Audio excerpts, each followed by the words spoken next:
வணக்கம் மக்களே. ஸோ கடந்த ஒரு மணி நேரம் லைவ்ல என்னெல்லாம் நடந்தது அப்படின்றது பார்த்தீங்கன்னா, ஒரு பக்கம் மாயா பூர்ணிமாவோட புராணத்தை பாடிக்கொண்டிருக்கிறார்கள்.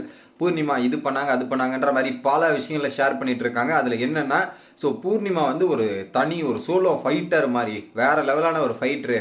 ஸோ வீட்டுக்கு வெளில பார்த்தீங்கன்னா, ஸோ அவங்க அண்ணனுக்கு வேலை இல்லை, அவங்க வேலையை விட்டுட்டு பார்த்தீங்கன்னா, ஸோ கண்டென்ட் மூலியமா இவ்வளோ கண்டென்ட் கிரியேட் பண்ணி இத்தனை மக்கள் கிட்ட ஒரு பக்கம் போய் ரீச் ஆயிருக்காங்க. அதை தவிர்த்து பார்த்தீங்கன்னா அவங்களோட வருமானத்தில் தான் அவங்க குடும்பமே இழங்குது. ஸோ அதன் மூலியமா பார்த்தீங்கன்னா ஒரு வீடு காருன்ற மாதிரி அவங்க அவ்வளோ உழைப்பை போட்டு இந்த அளவுக்கு இவ்வளோ தூரம் முன்னேறி வந்திருக்காங்கன்னா முழுக்க முழுக்க அவங்களுக்கு ஒரு டேலண்ட் இருக்கு. ஸோ டிஜிட்டல் பிளாட்ஃபார்மை எப்படி யூஸ் பண்ணணும், அதில் என்னென்ன பண்ணணும் அப்படின்றதுலாம் எனக்கு தெரியும். ஸோ அந்த அளவுக்கு அவங்க கஷ்டப்பட்டு இவ்வளோ தூரம் வந்திருக்காங்க. ஸோ அதுக்கு நான் சந்தோஷப்படுறேன். இந்த மாதிரி ஒருத்தவங்க எனக்கு ஃப்ரெண்டாக கிடைச்சது நான் ரொம்ப சந்தோஷப்படுறேன் அப்படின்ற மாதிரி பூர்ணிமாவை பாராட்டி புகழ்ந்து ஒரு பக்கம் மாயா பேசிக்கிறார்கள் அப்படின்றது பார்க்க முடிஞ்சுது.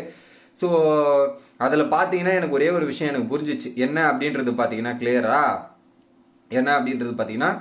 ஸோ வெளியே இந்த பிக் பாஸ் வீட்டுக்கு வெளில அவங்க பட்ட கஷ்டங்கள் இதெல்லாம் செம அப்ரிஷியேட் பண்ற விஷயம் தான். ஒரு பொண்ணா இப்படி சென்னையில சஸ்டெயின் பண்ணி இவ்வளவு தூரம் முன்னேறதுன்றது ஈஸி கிடையாது. அதுக்கு ஒரு பாராட்டு தெரிவிச்சுக்கலாம், அதில் மாற்றுக்கிறதே கிடையாது. ஆனா இந்த கேம்ல என்ன பண்ணாங்கன்றதை யோசிக்கும் போது அது வேறு இது வேறு அப்படின்றதான் என்னோட பாயிண்ட் ஆஃப் வியூ.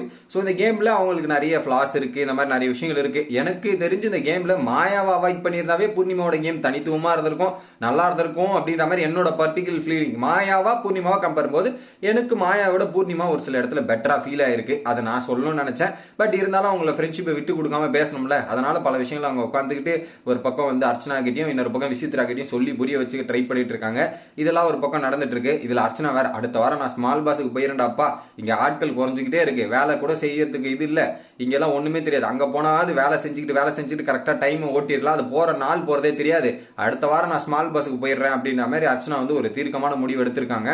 இதெல்லாம் ஒரு பக்கம் போயிட்டு இருக்க டைம்ல தான் பாத்தீங்கன்னா ஒரு பாட்டு போடுறாங்க. என்னடா பாட்டு அப்படின்றது பார்த்தா வேற ஒண்ணும் இல்ல, பிக் பாஸ் டீம் ஷோ முடியும் போதுல, ஷோ முடியும் போது என்ன பண்ணுவாங்க, ஸ்பான்சர்ஸ் அது பண்ணியாச்சு, எல்லாம் வார ஸ்பான்சர்ஸ்க்கு அதுங்கேயே ப்ரமோஷன் கொடுத்தாச்சு.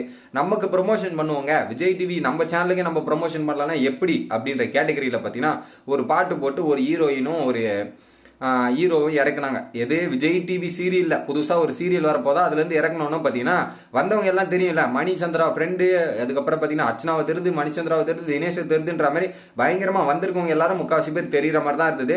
ஹீரோ போயிட்டு டைரக்டா விசித்ரா காலை வணங்கி தொட்டு கும்பிட்டாரு. அதுக்கப்புறம் ஜென்ரலா பேசுறது இந்த மாதிரி டாக்ஸ் எல்லாம் ஒரு பக்கம் போயிட்டு வீடு அர்ச்சனா எப்பவும் போல வீடை சுத்தி காட்டுறது, அதுக்கப்புறம் மணிச்சந்திரா அவங்க ஃப்ரெண்டு கூட பேசி இந்த மாதிரி கேம் விளையாடுறதுன்ற மாதிரி பல விஷயங்கள் அங்க காமிக்கப்பட்டு இதெல்லாம் ஒரு பக்கம் நடந்துட்டு இருக்கு. இதற்கு நடுவில் அந்த சீரியலோட தமிழ் மகள திருமகளாங்க ஏதோ ஒரு அது சீரியலுங்க, அது சீரியலான ப்ரோமோ லான்ச் பண்ணிட்டு இதெல்லாமே சிம்பிள். இந்த சீரியல் பார்க்கும்போது ராஜாராணி பார்த்த மாதிரி இருக்கு எனக்கு. ராஜாராணி எப்படி ஒரு பொண்ணு வேலைக்காரையா இருந்ததுக்கு அப்புறம் அதே கான்செப்ட்ல தான் இது இருக்கு. சிட்டில இருந்து போன பொண்ணு மாதிரி இங்க காமிக்கிறாங்க. ஸோ ஒரே கான்செப்டை பேஸ் பண்ணி பல விதமா எடுப்பாங்களே விஜய் டெலிவிஷன், அந்த மாதிரி இந்த ஒரு சீரியலுக்கான ப்ரோமோ போட்டு அந்த ப்ரொமோஷன் பண்ணி ரிலீஸ் பண்ணியிருக்காங்க. பார்க்கறதுக்கு நல்லா இருக்கு அப்படின்ற மாதிரி ஒரு விஷயத்த வச்சுக்கலாம். இது ஒரு பக்கம் நடந்துட்டு இருக்கு. கடைசியில் என்னன்னு பாத்தீங்கன்னா அந்த ப்ரோமோ சீன்ல பார்த்த சீனை நாங்க ரியாலிட்டியா பார்க்கணுங்க, ரியலா பண்ணணுங்க அப்படின்ற மாதிரி அந்த ப்ரோமோல வந்த சீன் மாதிரி அந்த பொண்ணு பரிமாறிட்டு இருக்கும், ஹீரோயின் பொண்ணு ப்ரோமோல. அந்த மாதிரி தினேஷ் இங்க எங்களுக்கு பரிமாறுமா, எங்களுக்கு பண்ணுமா அப்படின்ற மாதிரி அந்த பொண்ணை பரிமாற சொல்லிட்டு இங்க வந்த அந்த அஸ்வினி மற்றும் யுகேன் இவங்க ரெண்டு பேரும் பரிமாற வச்சு இங்கெல்லாம் ஃபன் பண்ணிட்டு இருக்காங்க. இதெல்லாம் ஒரு பக்கம் போயிட்டு இருக்கு. ஸோ இவங்க எதனா இன்ஃபர்மேஷன் கொடுப்பாங்கன்ற மாதிரி எல்லாரும் ஒரு பக்கம் பேச்சு போட்டு பார்த்தாங்க. பட் யாரும் இன்ஃபர்மேஷன் கொடுக்குற மாதிரி தெரியல அப்படின்றதான் பாயிண்ட். கடைசியா மாயா கொஞ்சம் அப்செட் ஆயிட்டாங்க. ஏன்னா இணை பிரியா தோழி வெளியேறிட்டாங்கல்ல. ஸோ அதனால அவங்களுக்கு ரொம்ப அப்செட் எமோஷனல் மோட்ல இருக்காங்க. ஸோ அதுக்கு ஆறுதல் கொடுக்குற விதமா விசித்ரா ஒரு சில இடத்துல ஆறுதலா பேசுறாங்க, அர்ச்சனா பேசுறாங்க. பட் இப்ப போய் டைம் வந்திருக்கவங்களோட டைம் ஸ்பெண்ட் பண்ணி உனக்கு மைண்ட் டைவர்ட் ஆகி அது ஒரு மறந்துடுவேன் அப்படின்ற மாதிரி பல விஷயங்கள் பேசிட்டு இருக்காங்க. இது அடுத்து என்ன நடக்குது அப்படின்றது பார்ப்போம். மாயா இப்போதைக்கு எமோஷனலா இருக்காங்க அப்படின்றத லைவ் அப்டேட் கைஸ்.